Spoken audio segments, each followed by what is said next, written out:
Começa agora o Jornal da Cultura com William Correia.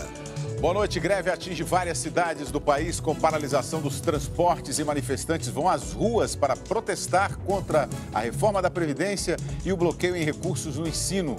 E o Jornal da Cultura tem muito mais. Em tom de desabafo, o general Heleno contesta a fala do ex-presidente Lula, que deu entrevista e duvidou da facada em Jair Bolsonaro. Isso é uma canalice típica desse sujeito.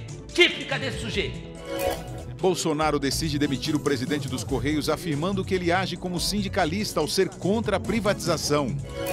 Paulo Guedes e Rodrigo Maia trocam farpas após o ministro da Economia declarar que o Congresso não tem compromisso com a futura geração.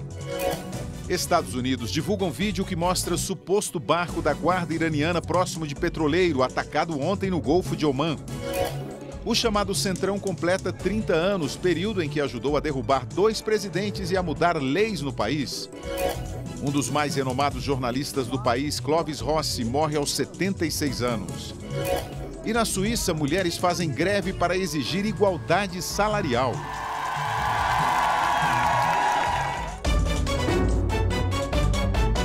E participam da bancada o advogado e ex-presidente da OAB São Paulo, Marcos da Costa, e o historiador Marco Antônio Villa. E você pode mandar perguntas e fazer comentários através do Twitter na hashtag Jornal da Cultura.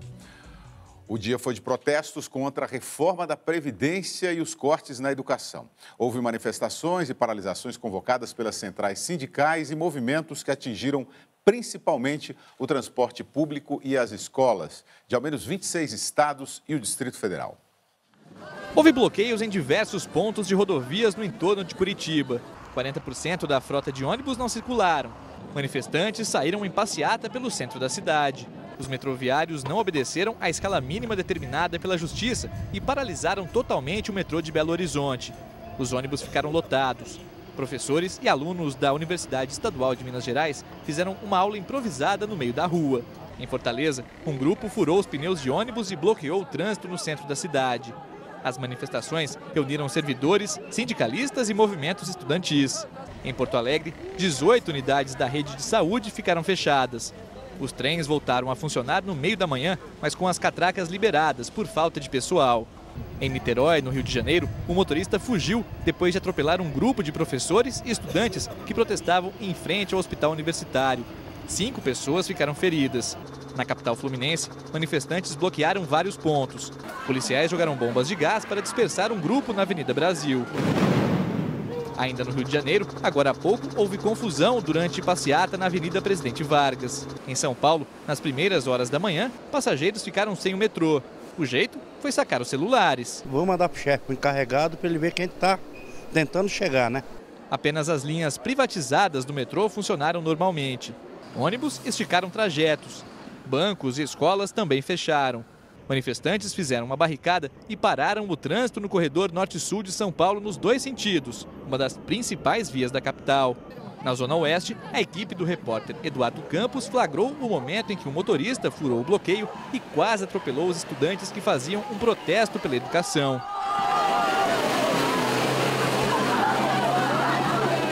Os manifestantes se reuniram para um ato na Avenida Paulista, cartão postal de São Paulo. Com cartazes e faixas, protestaram contra a reforma da Previdência e os cortes na educação. No começo da noite, eles saíram em caminhada até o centro da cidade e a via foi liberada. Marcos da Costa, boa noite. Mais uma vez, uma greve com guerra de liminares, proibindo e liberando essa greve, não é isso? É verdade. Boa noite. Boa noite. William, é um prazer estar aqui na sua volta, no seu retorno na nosso. semana. E ao lado da volta também do Vila. Né? É um programa de forma que vai ser um programa histórico, do ponto de vista da casa. A greve é um direito constitucional, assegurado em qualquer democracia, o direito à manifestação. E, ao lado disso, também a vedação aos excessos. Né? De forma que as liminares nós tivemos muitos sindicatos, alguns conseguiram liminares proibindo a greve, outros conseguiram para que a greve ocorresse. Aqui em São Paulo, por exemplo, teve uma decisão do Tribunal do Trabalho de Campinas permitindo a greve e insistindo que a greve era um direito constitucional. O importante é ter o direito à greve respeitado, mas também o direito do trabalhador querer trabalhar assegurado também sem interrupção para os grevistas. Mantendo os serviços essenciais, não é isso? Isso também é um ponto importante, não ter interrupção dos serviços essenciais que prejudicam, sem dúvida, a população. Marco Antônio Villa, me falaram que você estava afastado do Jornal da Cultura, e aí vem no meu retorno, é isso mesmo? Boa noite, Marco Antônio. Boa noite, com o maior prazer, claro, poder estar aqui com você, com o Marcos, com quem nos acompanha, é sempre muito agradável. Ô Villa, mais uma vez a população mais pobre sofreu com essa greve de hoje, com essa paralisação. Mas foi volumosa? Não, não foi nacionalmente. Eu acho que, se fosse fazer uma análise nacional, a greve é um fracasso. Greve mesmo, geral, no Brasil nós nunca tivemos, né? Tantas tentativas, desde os anos 80, ainda no final do regime militar, até hoje, já no período democrático, todas as greves gerais fracassaram, porque as centrais sindicais hoje não têm mais nenhuma capacidade de mobilização. O que ocorreu foi, em algumas cidades, você para o transporte coletivo, por exemplo, no caso, algumas linhas, no caso de São Paulo, uma das linhas do metrô, especialmente, cria um problema, dificulta e acaba afetando sempre o mais pobre. O sujeito pobre, o trabalhador, que passa uma situação terrível, vai chegar atrasado no trabalho, aquelas filas imensas. Então, se a questão foi justamente mobilizar, sinalizar para a Câmara dos Deputados que a população está contra, a sinalização foi inversa. Eu recomendaria às centrais sindicais fazer um trabalho oposto. As centrais deveriam estar presentes no Congresso Nacional, na Comissão de Constituição e Justiça, onde já passou a reforma, e agora na Comissão Especial. E depois acompanhar no plenário. E, posteriormente, já em agosto, ir ao Senado Federal e lá acompanhar, debater, pressionar, fazer aquilo que garante a legislação, de forma democrática e tal. Fazer esse tipo de movimento é absolutamente inócuo e quem paga a conta são os pobres. Olha a opinião dos nossos telespectadores aqui em relação às greves, a greve de hoje, as manifestações. O Reinaldo Berto dizendo: greve geral, enquanto tiver bandeiras, nunca mais juntará o povo como em 2013. O Fernando Cursino, greve geral ou a esquerda tentando fazer tumulto? E o Arthur: não sou contra a greve, é um direito assegurado, como bem Marcos da Costa disse aqui, mas essas manifestações estão revestidas de intolerância e mais intolerância. O presidente da Câmara, Rodrigo Maia, rebateu críticas de Paulo Guedes sobre a tramitação da reforma da Previdência.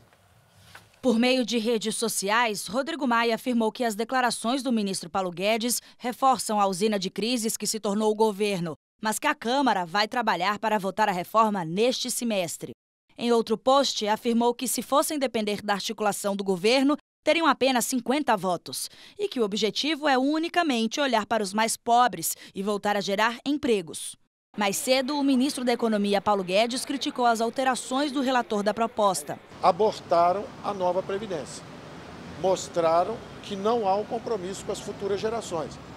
O compromisso com os servidores públicos do Legislativo parece maior do que das futuras gerações. Com as alterações, a idade mínima para a aposentadoria do trabalhador urbano é de 62 anos para mulheres, com 15 anos de contribuição, e 65 para homens, com 20 anos de contribuição. Para os professores, 60 anos para homens e 57 para mulheres.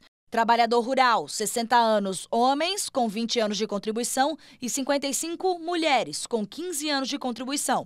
Foi retirada a proposta de capitalização, quando o trabalhador poupa para a própria aposentadoria. Estados e municípios ficaram fora do texto. Foi criada uma nova regra de transição, que mistura a idade com o tempo de contribuição e um pedágio no final. BPC, benefício de prestação continuada, fica como está. O relator da reforma, Samuel Moreira, do PSDB de São Paulo, estima uma economia de 914 bilhões de reais em 10 anos. Vila, essa reforma aí proposta aí agora com o relator, né? Esse relatório apresentado por ele é ruim? Olha, sinceramente, não. Eu acho o relatório bom. É necessário equilibrar duas coisas, na minha opinião, William. A questão das contas públicas, que é necessário equilibrá-las a médio e longo prazo, não é uma questão de curto prazo. Segundo, a responsabilidade social. Então, o Paulo Guedes vendeu uma reforma que não é verdadeira. Primeiro, ele mentiu várias vezes. Primeiro, dizendo que ia acabar com todos os privilégios. Espera um pouco, ele está mentindo.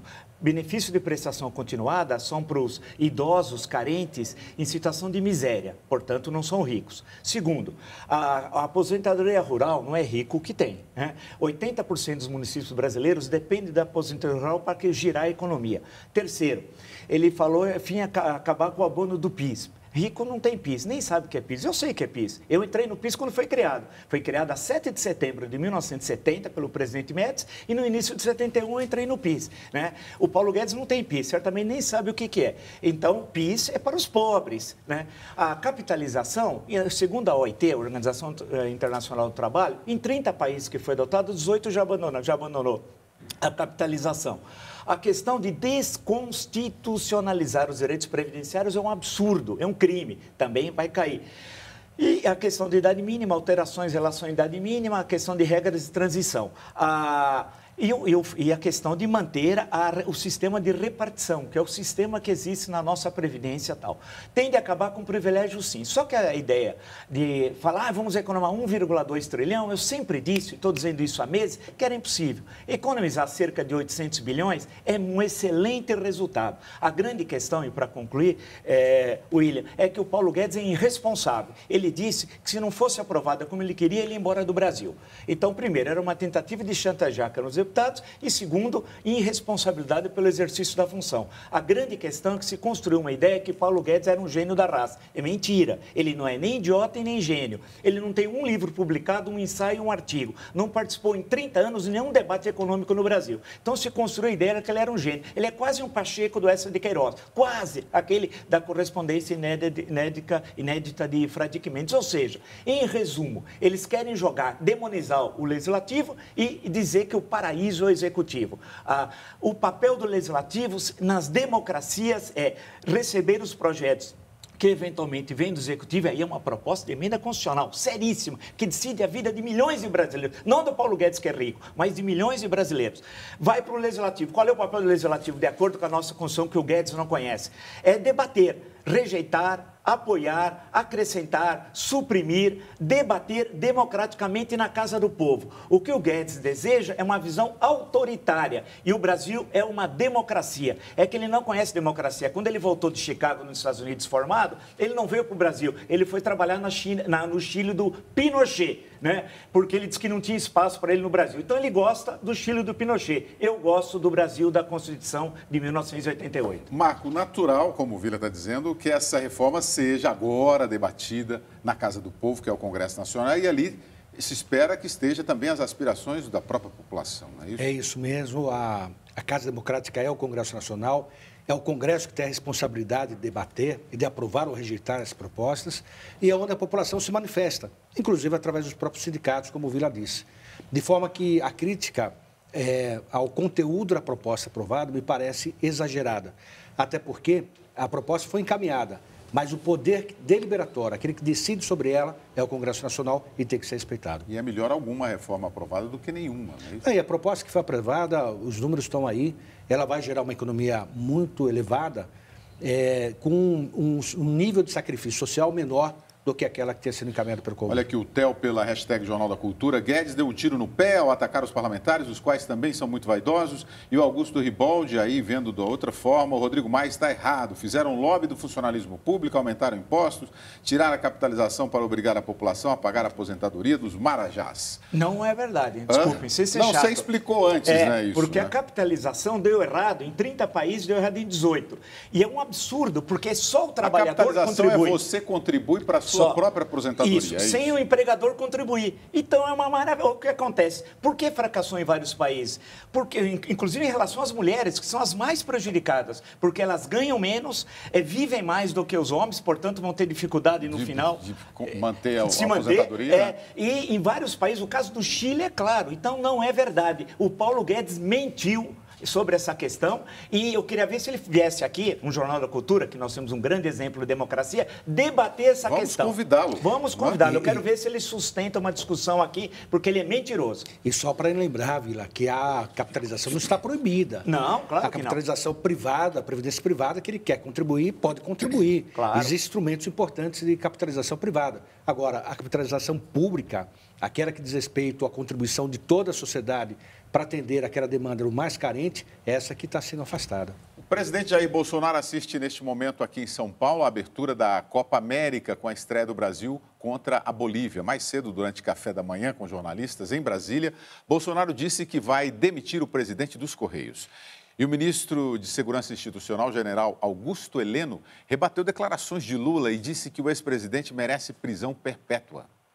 Na conversa com os jornalistas, o presidente se queixou da atitude do general Juarez Aparecido de Paula Cunha quando foi ao Congresso Nacional no início do mês. Para Bolsonaro, o presidente dos Correios teria agido como sindicalista ao criticar o processo de privatização da empresa, medida defendida pela equipe econômica. Se privatizarem uma parte dos Correios, que eu acredito que vai ser do lado bom, o que tirar daqui vai faltar lá. Vai faltar do outro lado. E quem é que vai pagar essa conta? E esse alguém será o Estado brasileiro ou o cidadão brasileiro que paga imposto. No mês passado, o general Juarez publicou um texto sobre a privatização dos Correios. Temos argumentos para demonstrar por que é importante para o país manter a empresa pública, inclusive apresentando casos mal-sucedidos de privatização de Correios pelo mundo. Segundo o Planalto, a exoneração deve ser oficializada nos próximos dias. O presidente informou que ainda estuda nomes para substituir o atual presidente dos Correios. Outro assunto tratado no café da manhã com jornalistas aqui no Palácio do Planalto foi a facada que Bolsonaro levou durante a campanha eleitoral do ano passado. Ontem, durante uma entrevista à rede TVT, o ex-presidente Lula colocou em dúvida o atentado. Aquela facada, para mim, tem uma coisa muito estranha. Tem uma coisa muito estranha. Uma facada que não aparece sangue em nenhum momento.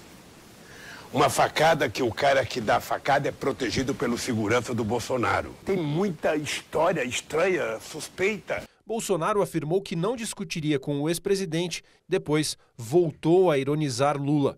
Primeiro, eu acho que o presidiário presta depoimento, não dá entrevista. Eu teria grana, alguém acha que eu teria grana e influência para armar um negócio nesse sentido? Daí ele fala que não sangrou. Lógico que na barriga do Lula, dessa facada ali, sai muita cachaça dali, com toda certeza, né? Já o ministro-chefe do Gabinete de Segurança Institucional, general Augusto Heleno, foi mais enfático. Na minha opinião, eu sempre tive essa opinião, é minha, hein? Não é do presidente, é minha opinião. O presidente da República desonesto tinha que tomar uma prisão perpétua. Isto é um deboche com a sociedade. Presidente da República desonesto destrói o conceito do país. Isto é o cúmulo, ele ainda aventar a hipótese da facada ser uma mentira. Isso é uma canalice típica desse sujeito. Típica desse sujeito. O curioso é que, com essa fala do general, ele deu mais palanque ao ex-presidente Lula, né, Mar? Deu mais exposição, entrevista. Mais exposição, né? E há uma questão que eu sempre digo, que é a liturgia do cargo, né? O cargo, quem está ocupando um cargo de autoridade, tem que saber que o comportamento é um comportamento diferente pelo cargo que ocupa, pela cadeira que senta. A crítica, a fala do ex-presidente Lula, evidentemente é possível, mas a fala também é possível dentro de uma democracia. E as autoridades têm que conviver com isso. A democracia, assim, a gente ouve o que não quer e concordando ou não concordando com aquilo que é dito. Até porque são figuras públicas, né? Estão expostas. Né? É o que o Lula disse, uma bobagem disse, não é a primeira. Eu aqui tantas vezes falei do criminoso de São Bernardo do Campo, é um criminoso, foi sentenciado, primeiro a 9 anos e 6 meses, depois em segunda instância a 12 anos e 1 mês, tal. Portanto, provas não faltavam no processo do triplex. Agora, a bobagem que ele disse sobre o atentado do dia 6 de setembro em relação ao então candidato Jair Bolsonaro é uma enorme bobagem. Agora, eu acho que, por outro lado, o ministro do Gabinete de Segurança Institucional, o ministro Augusto Heleno, não devia ter respondido dessa forma. Primeiro, como você bem destacou, deu palanque ao Lula, ninguém ia dar atenção a essa entrevista. Segundo, ele tem de ter uma linguagem diferente. Aí foi o que o Marcos lembrou. A liturgia do cargo. Esse é o problema, está faltando um pouco de compostura. O presidente da República já tirou 3 vezes a camisa para mostrar o corte recentemente em televisão. E agora virou moda, que o ministro da Educação também tirou a camisa para mostrar o pino. Então é o governo do striptease. Então não dá, né? Então precisa ter compostura. Eu posso dizer aqui que o Lula era para ficar em prisão perpétua, agora o ministro não pode, é diferente. Primeiro porque nós sabemos que a pena maior no Brasil é 30 anos, né? Mas o ministro não pode. E e nem dar murro na mesa, como ele fez. Eu posso até dar um murro, mas aqui é o cidadão Marco Antônio Villa. Se eu fosse ministro do gabinete, nunca serei, viu? Do Gabinete de Segurança Institucional, eu não poderia fazer isso. Agora, o curioso é que o general Heleno é sempre uma pessoa muito comedida, né? É, comedida. Agora, aquele Palácio do Planalto, a racionalidade está em falta. É um produto que é escasso. Olha, o Mauro Vieira Sena aqui dizendo é muita irresponsabilidade do Lula essa desconfiança. É uma falta de respeito com todos os médicos que assistiram Bolsonaro. E a Justiça de Juiz de Fora absolveu Adélio Bispo, autor da facada contra o então candidato à presidência Jair Bolsonaro no ano passado, durante a campanha. Ele foi considerado inimputável em razão de problemas mentais que não permitem entender o caráter ilícito do ato. Embora houvesse a possibilidade de Adélio ser transferido a um hospital psiquiátrico, a Justiça determinou que ele permaneça em tratamento na Penitenciária Federal de Segurança Máxima de Campo Grande por tempo indeterminado. Seria para garantir a segurança do próprio Adélio. Marcos, então, ele tem um problema mental, ele não foi penalizado por isso, né? Ele vai se tratar. Agora, se ele curar daqui, por exemplo, 5 anos, também não vai ser penalizado, é isso? O entendimento da Justiça é de que ele não tinha capacidade mental para entender o que ele estava fazendo. Ele continua com a tese de que havia uma conspiração maçônica, que aquilo era um conjunto de pessoas que estavam sendo atacadas, pessoal de esquerda que estava sofrendo ataque. Enfim, ele construiu uma tese, uma figura e participando dessa sua própria criação. Então, o que se entendeu na Justiça é de que essa doença mental dele não permitiu a ele compreender o que ele estava fazendo. Aquilo já passou. Ele vai fazer o tratamento. O tratamento pode demorar 10 anos, 20 anos, 30 anos, pode nunca acabar. Aí não tem tempo de prisão, é tempo de tratamento. Se eventualmente amanhã, daqui a 1 ano, 2 anos, 10 anos, 20 anos, 30 anos, os médicos entenderem que o tratamento teve efeito e ele tem condições de conviver em sociedade, evidentemente isso será daqui para frente. Não atingirá fatos anteriores que ele teria praticado em função da doença que existiu naquele momento. Vila? É isso, né? É interessante que sobre esse fato, o atentado de 6 de setembro, quantas fakes circularam, né? Eu recebi um filminho que mostrava, olha, alguém passando a faca, olha, havia toda uma ideia de conspiração e tal. Depois viu-se a Polícia Federal em relação a esse vídeo que circulou muito, que era um vídeo falso, montado e tal. É a decisão da Justiça, não tem o que discutir, é uma decisão, como explicou o Marcos, corretíssima e tal. E ele é um sujeito totalmente deslocado, a gente viu por todas as declarações, ele vai passar agora, vai ficar um bom tempo preso como outros. Eu me lembrei, no caso, de um atentado a 5 de novembro de 1897 ao presidente Prudente de Moraes, quando voltavam as tropas de Canudos ao Rio de Janeiro, quando o Marechal Bittencourt, ministro da Guerra, se colocou na frente do autor do atentado, Marcelino Bispo, e salvou o presidente da República e morreu, né? O Marechal Bittencourt, ministro da Guerra. E depois o Nina Rodrigues, num livro publicado pós-morte, mais um estudo que ele fez, chamado As Coletividades Anormais, tem lá um estudo do Marcelino Bispo e tal. Então, nessa questão de atentado, por exemplo, é muito pouco no Brasil, graças a Deus, diferente dos Estados Unidos, que ocorreram grandes tragédias para pegar regimes presidencialistas e tal. Agora, ocorreu todo aquele fato, era um candidato, viu-se então que não tinha ligação com a esquerda, e isso é importante. O então candidato foi irresponsável, como presidente, idem em relação a essa questão, dizendo que era o PSOL que estava por trás do atentado. Então, não tem nenhuma prova do partido, nem que esse cidadão, o Adélio Bispo, seja de esquerda. Ele era um deslocado, a Justiça analisou, passou por todos os laudos e ele agora vai ficar recolhido dessa forma. Ou seja, aquela ideia da conspiração da esquerda, que muitos malucos na internet passam pelo WhatsApp, era falso. Em Recife, 7 pessoas morreram após temporal e 2 estão desaparecidas. Em Camaragibe, no Grande Recife, uma barreira deslizou sobre 3 casas e deixou pelo menos 5 mortos. Na noite de ontem, uma mulher morreu depois que o carro em que estava entrou em um túnel alagado. A motorista e outra passageira conseguiram escapar e apresentavam sinais de embriaguez. Na zona sul do Recife, o motorista caiu em um canal e foi resgatado após chamar a atenção de pedestres com uma bíblia. Em Fortaleza, as fortes chuvas também provocaram transtornos. Na madrugada de hoje, uma cratera se formou e engoliu uma residência do local. Ninguém ficou ferido. Ruas ficaram alagadas e árvores caíram no 3º dia seguido de temporais na capital. Uma mulher precisou improvisar um barco de isopor para poder sair de casa. Veja a seguir, prévia do PIB recua pelo 4º mês seguido. E o ministro Sérgio Moro diz que não vai se afastar do cargo após os vazamentos de mensagens atribuídas a ele e a procuradores da Lava Jato. Nós voltamos já.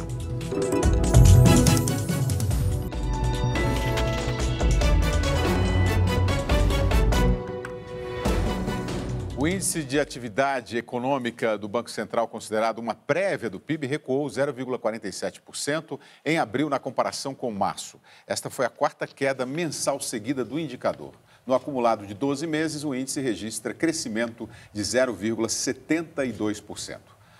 Formado por bancadas influentes no Congresso Nacional, o chamado Centrão está completando 30 anos. Durante esse período, foi fundamental nas articulações que derrubaram 2 presidentes e nas alterações das leis brasileiras. Há 3 décadas, um grupo de deputados que não se identificava nem com a direita nem com a esquerda conseguiu reunir cerca de 300 deputados e senadores. Eram integrantes do PFL, PL, PDS, PDC, PTB e parte do PMDB. Entre os líderes, destacavam-se os deputados Luiz Eduardo Magalhães, Roberto Cardoso Alves e Ricardo Fiuza, todos já falecidos. O primeiro assessor parlamentar do bloco diz que há diferenças com o Centrão de hoje, que classifica mais orgânico. A defesa da livre iniciativa, direito de propriedade, modernização das relações de trabalho, redução da carga fiscal e tributária e o pensamento do livre empreender era a bandeira ideológica defendida por aquele grupo. Infelizmente, o que temos hoje é um grupo absolutamente fisiológico, que teve o seu ápice na assunção de Severino Cavalcante em 2005 à presidência da Câmara, o baixo clero tomando conta do Congresso Nacional. Há 30 anos, o Centrão é tido como fiel da balança na relação Câmara e presidentes. Fazia parte do governo Fernando Collor, mas mudou de lado e passou a pressionar pela saída do presidente. Ajudou a aprovar a emenda da reeleição de Fernando Henrique Cardoso. Emplacou Eduardo Cunha como presidente da Câmara. No ano seguinte, desembarcou do governo para apoiar o impeachment de Dilma Rousseff.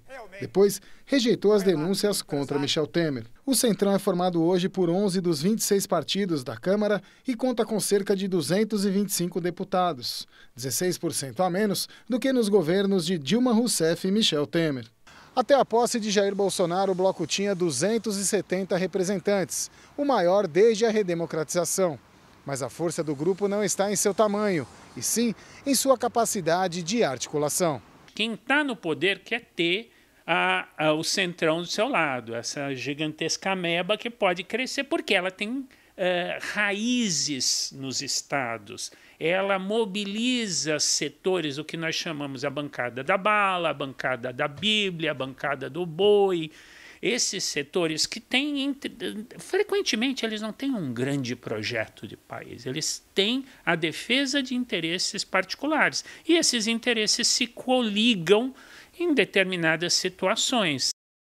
Não é isso, Vila, não destrói a essência do parlamento, que é exatamente a pluralidade, essa coisa de formar um centrão, união de grupos? Olha, como foi dito na reportagem, William, são 26 partidos que têm representação no Congresso Nacional. Não tem 26 ideologias, evidentemente. Então, o Centrão nasceu, como o Fábio Salvador muito bem explicou, durante a Assembleia Nacional Constituinte, né? Foi ali, naquele momento de tensão, houve uma discordância em relação ao primeiro relatório da Comissão de Sistematização, e aí nasce o Centrão naquele momento. E o Roberto Cardoso Alves era a grande figura, tal, especialmente dos 3 citados, eu acho que ele era o mais importante. Agora, a questão hoje é diferente, tem características diferentes. O Centrão sempre teve uma inserção no Executivo, em cargos do Executivo e ministérios. Agora tem? Não tem. Então, nós estamos vivendo 5 meses e meio de governo, já indo para o 6º mês, né?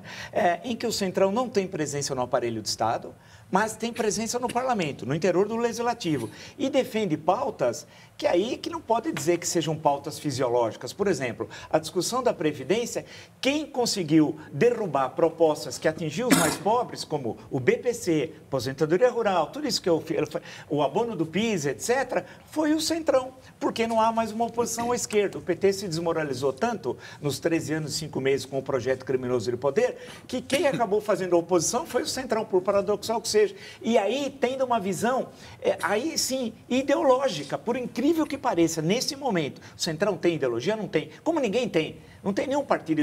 Tem uns partidetes pequenos que podem ter ideologia, um outro à esquerda, um pouco mais à direita. Mas dos 26, a maior parte não tem. Então, em resumo, William, o Centrão mostra a falência do sistema partidário brasileiro.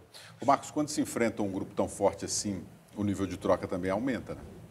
O nível de pressão é muito maior. Agora, isso, como Vila disse, nasce na Constituinte, pela necessidade de acomodação de interesses completamente divergentes no momento que o país estava saindo de uma ruptura democrática institucional. E ele serviu, naquele momento, ele serviu para extrair uma Constituinte que conseguisse consolidar interesses diferentes e fazendo com que nós tivéssemos 30 anos de democracia, o maior período democrático da história desse país dentro da República. De forma que o que precisa hoje é enfrentar o grande tema da nação, que para mim não são os temas econômicos, é a reforma política. Sim. É mudar a estrutura política desse país. E, sem dúvida nenhuma, isso tem que ser uma iniciativa do próprio Congresso. Não vai ser o Poder Executivo atual que vai poder começar esse processo de discussão numa reforma política. E uma reforma política importante, mas que dificilmente o Congresso começa com ela, né, Vila? Porque diz respeito à vida dos nossos congressistas, vai tirar mordomias, vai tirar benefícios da reeleição, Olha, etc. Vai ter alguma coisa que vai mudar a curto prazo, que a questão das alianças, das coligações eleitorais e tal, vai ter agora na próxima eleição. A coisa vai melhorar um pouco, mas muito pouco, frente ao que o país precisa. Há uma coisa que nós sempre discutimos aqui, há uma fratura entre a sociedade civil, dinâmica brasileira e a estrutura, por exemplo, partidária. Né? Há uma fratura. A sociedade é viva, dinâmica, a estrutura partidária é arcaica, passadista. Então, nós temos de mudar, temos de ter o voto distrital, poder ter candidatura avulsa, né? Ter cláusula de barreira, né? Precisa ter alguma coisa. Nós temos de mudar o que cláusula de barreira é efetiva. Né? Do jeito que está, não dá. A sinalização em outubro, dia 7 de outubro, quando foi renovado os legislativos estaduais, 2/3 do Senado e toda a Câmara Federal, foi positivo em termos de mudança de nome, isso é inegável. Mas, em termos de qualidade de representação, eu acompanho, especialmente a Câmara dos Deputados, dá vontade de chorar. Eu acompanho por obrigação de ofício, não é porque eu gosto, não. Mas os debates são primários, xingamentos, tal, agressões. Quer dizer, em termos de qualidade, é uma pobreza. E continua a mesma coisa que me irrita profundamente, Will. Quando alguém vai na tribuna falar, ninguém ouve.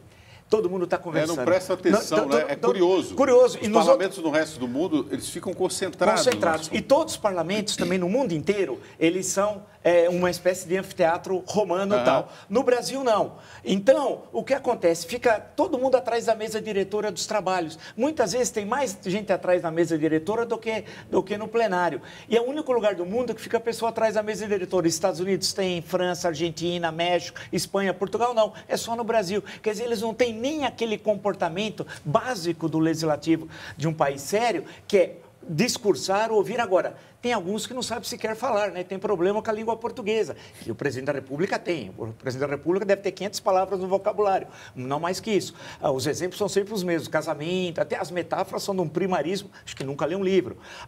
Então, os parlamentares também, o nível é muito baixo. Tem cada um que eu fico assustado, o Marcos, o William, quando eu fico ouvindo, eu falo, pô, não pode ser verdade. Ou eles vão em direção à mesa, na CCJ, era assim, na Câmara dos Deputados, as mulheres, inclusive, mais exaltadas, iam na frente do presidente, e colocava o dedo. Eu acho que queriam que ele batesse com a mão, fizesse alguma coisa. Quer dizer, debate mesmo, em termos político-ideológicos, não tem. E agora só tem selfie, né? E agora os deputados também têm essa. Sim. Em vez de debater coletivamente, ficam debatendo com a população através do selfie. Tem aquela foto célebre que saiu na Folha de São Paulo, que acho que vai entrar nos anais da política brasileira, o pau quebrando, e eles assim, teve um dia que tinha uma deputada de São Paulo, que estavam na foto, teve um dia que o pau estava ainda na CCJ quebrando, e uma deputada de São Paulo, ao invés de ela participar da discussão, ela estava falando... Parecendo selfie. Pô, mas senhora... Não está participando, não está ouvindo. Não está ouvindo. Estava ocorrendo a história ali e ela estava falando, quer dizer, fazendo uma live ali que era patética. Por sinal, nós temos a maneira das lives. A mais patética é do presidente da República toda quinta-feira, que é uma das coisas mais patéticas na história da humanidade desde Jericó, né? O Beto Alexandre, nas eleições, deveriam colocar nas cédulas qual a posição dos partidos e aqueles partidos envolvidos em corrupção não deveriam também serem penalizados ou até extintos. E Esther Zancan precisa ter voto facultativo, voto obrigatório é uma excrescência. Ô, Vila, você, eu estou vendo aí que de 100 palavras, os 99 você fala do Bolsonaro e dá uma criticada no Bolsonaro. Claro. Você não está gostando do encaminhamento do governo? Ele é um desastre, né? Ele é um desastre. Ele foi eleito porque era contra o PT. Mas está melhor do que os outros ou não? Não, ele é do Lula e Dilma? Não, mas espera, aí vamos, como diria o Lula, menos. Menos. A gente tem que entender, ele não entendeu que quem votou nele não é que queria ele, não queria o PT. Enquanto ele não entender isso, ninguém quer aquela pauta, não é liberal nem conservadora a pauta dele, é reacionária. Ele não é liberal ou conservador, ele é reacionário, né? É outra coisa. Então, o que ele fala, a ação que ele tem, não tem compostura com o presidente da República, não conhece o Brasil, não trabalha. Hoje eu peguei a agenda dele e falei, inclusive, no meu canal no YouTube, sabe, ele começou a trabalhar às 9 horas. Ele é o Jaiminho do Palácio Planalto. Começou a trabalhar, igual o Jaiminho Haddad. Começou a trabalhar às 9, sabe o que ele fez às 9? Das 9 às 11? Café da manhã com jornalistas. Aí despachou às 11 com o ministro da CGU. Sabe o que ele fez o resto do dia? Nada. Foi tirar uma sonequinha. Sabe que a próxima atividade dele? Está na agenda, leiam. Às 18h30 pegou um avião. Veio para São Paulo para cuidar da Copa América. Ou seja, não trabalhou. É um ocioso. Como tinha o Jaiminho Haddad que não trabalhava, eu li a agenda, agora eu li do presidente. Ele é igualzinho ao Haddad. Então, a questão, nós tínhamos antes o país assim. Agora temos assim. Eu quero um país que estude. Nem Lula estudava, nem ele estuda. Seguimos, Marco? Eu só queria observar, quando eu falo em reforma política, não é só a reforma eleitoral. Claro. A reforma administrativa, a reforma do relacionamento entre poderes. Eu sempre digo, o Brasil é o único país presidencialista que autoriza que alguém eleito para o legislativo possa servir ao executivo, se afaste da sua função no legislativo e vá servir como ministro. Enfim, é uma reforma ampla, geral e restrita, mas no que diz respeito ao Estado brasileiro. Que é o parlamentarismo? Eu? Desculpe, viu? Eu não estou convencido em relação ao parlamentarismo. Não estou convencido. Eu continuo convencido no presidencialismo. Com todos os problemas que nós temos, William, ficar no presidencialismo. Muito bem. O ministro Sérgio Moro dá a primeira entrevista depois do vazamento de mensagens trocadas entre ele e procuradores da Lava Jato.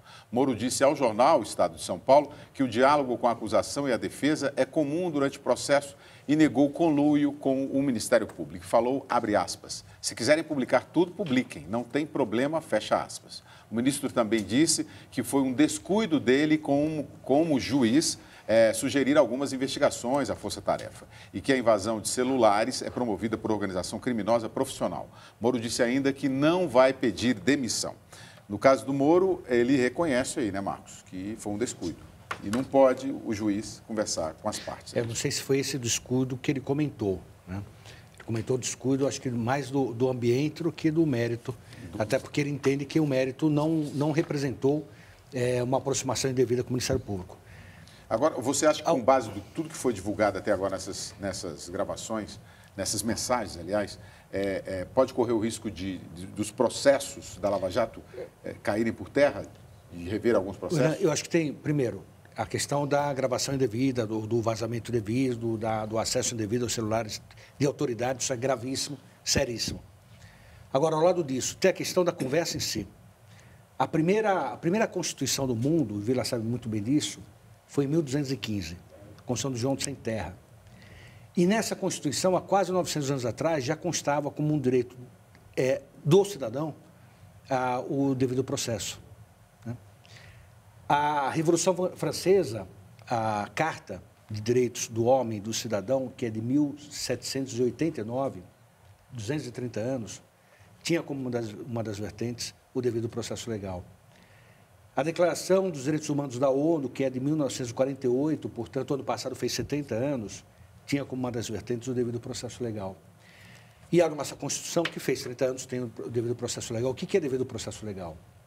É o Estado assegurar aquele que vai responder uma acusação penal o direito de defesa, o contraditório e, fundamentalmente, a imparcialidade do juiz. É da essência do devido processo legal, que, por sua vez, é característica dos países democráticos, que o juiz seja isento, equidistante, que ele não se aproxime nem de uma parte nem da outra parte. Eu advogo há 33 anos. Eu despacho com o juiz.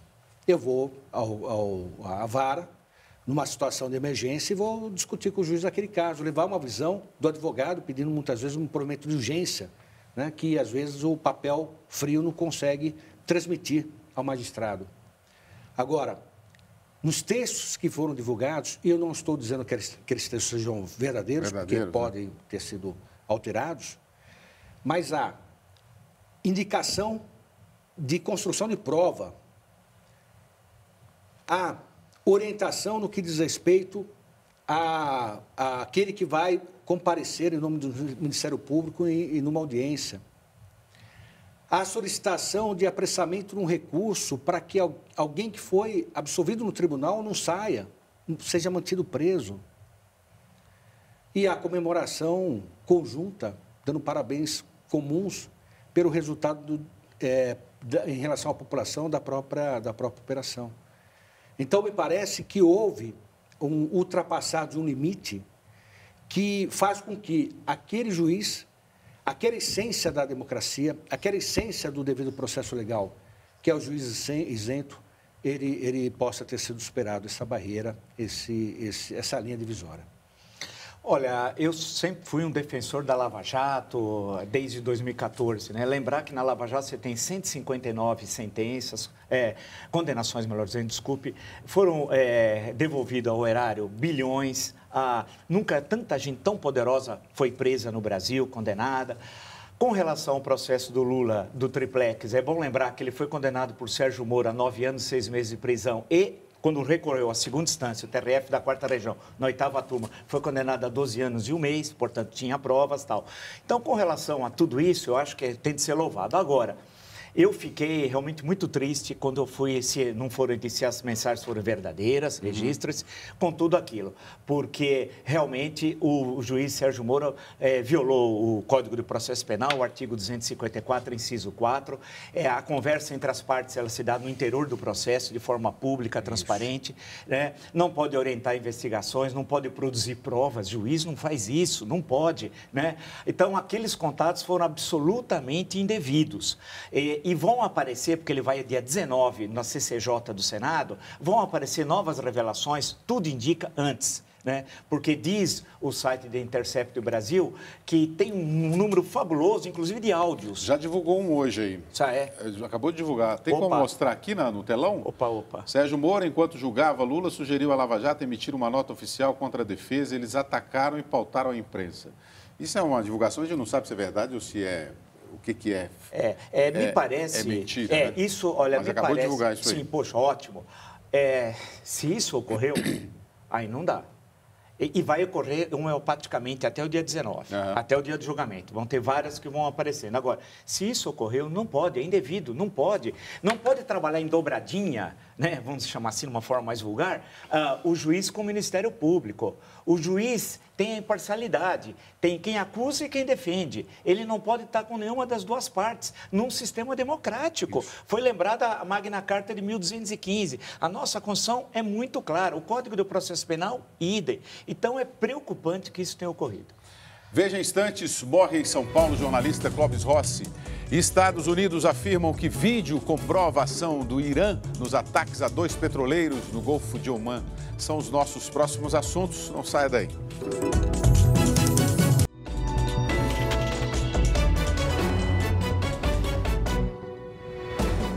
O Pentágono divulga vídeo de um suposto barco da Guarda Revolucionária do Irã ao lado de um dos navios petroleiros atacados ontem no Golfo de Omã.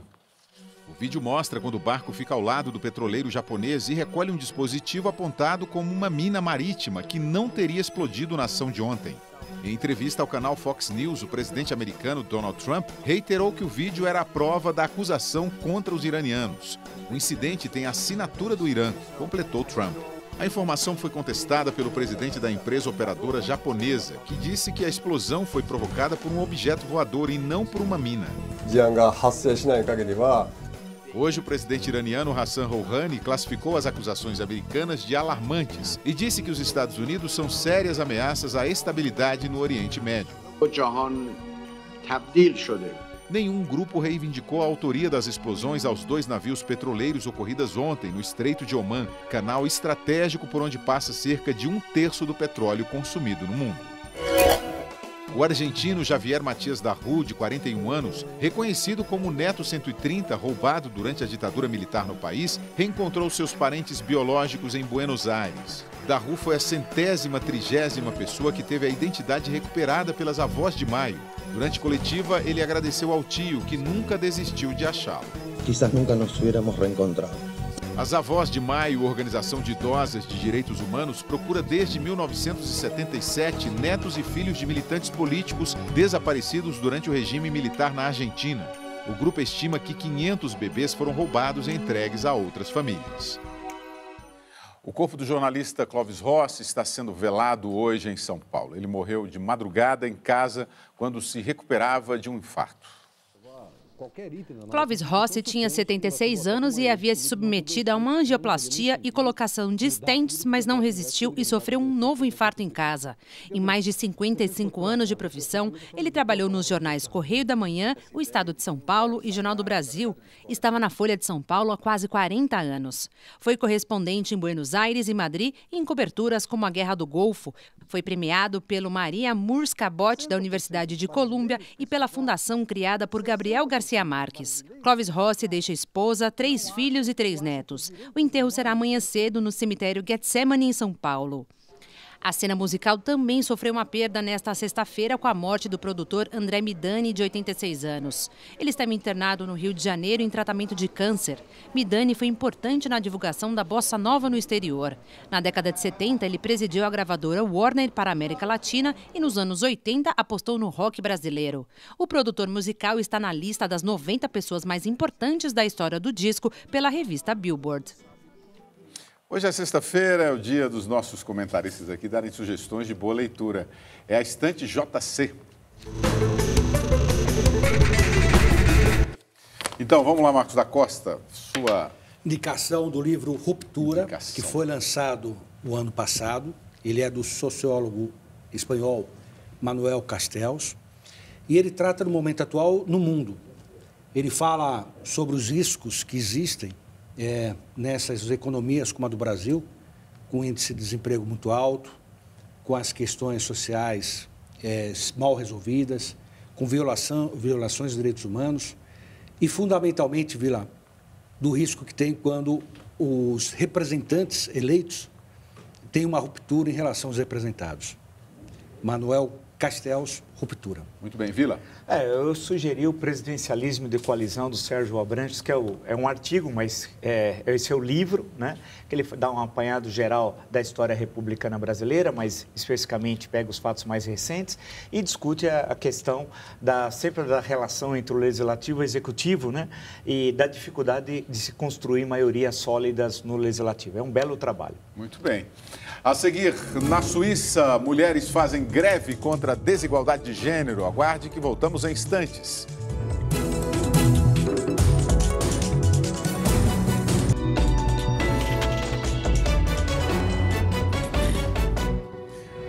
Vamos ver aqui as mensagens dos nossos telespectadores enviadas pela hashtag Jornal da Cultura, Vila. Rui Machado, o que estão fazendo é uma arapuca querendo inocentar o presidiário Lula, o Sérgio Brevedan. O Moro é sério e devemos a ele a limpeza feita no Brasil. Até agora, a sua história deve ser considerada. E o J.A. Moraes, Moro não se afastar do cargo, não deve se afastar do cargo sem uma perícia completa e rigorosa em todo o material hackeado que o Intercept diz ter recebido e não passa de fake news para beneficiar corruptos.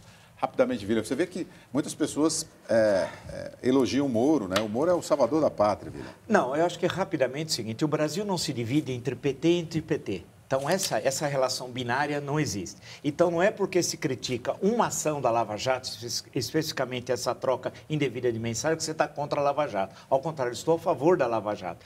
Então, é que o Brasil trabalha com mocinho e bandido, bom e mal, positivo e negativo. As questões são mais complexas do que isso. Que o juiz teve um papel importante, quando era juiz, porque agora é ministro, é um ex-juiz importante na Lava Jato, e antes, em operações anteriores, é evidente. Agora, não significa significa que com isso você dá uma carta que ele pode fazer tudo. Não, ele pode fazer dentro do que determina a legislação brasileira. E ele agiu em relação a essa questão das trocas de mensagens, acho eu, de forma indevida, violando inclusive o Código do Processo Penal, artigo 254, inciso 4. E nem significa também que alguém aqui esteja contra o combate à corrupção. Muito pelo contrário. Essa pauta é uma pauta que defendemos há muito tempo, né? Inclusive com mais ações até em termos de alteração legislativa. O que se diz é o seguinte, existem valores e princípios processuais, que são garantias nossas, né? Imagine se uma parte de um processo de separação soubesse que a decisão favoreceu a outra parte e teve um relacionamento entre juiz e aquela segunda parte. É um princípio processual que garante a isenção do juiz e, com isso, o julgamento justo, que é o que todo mundo busca.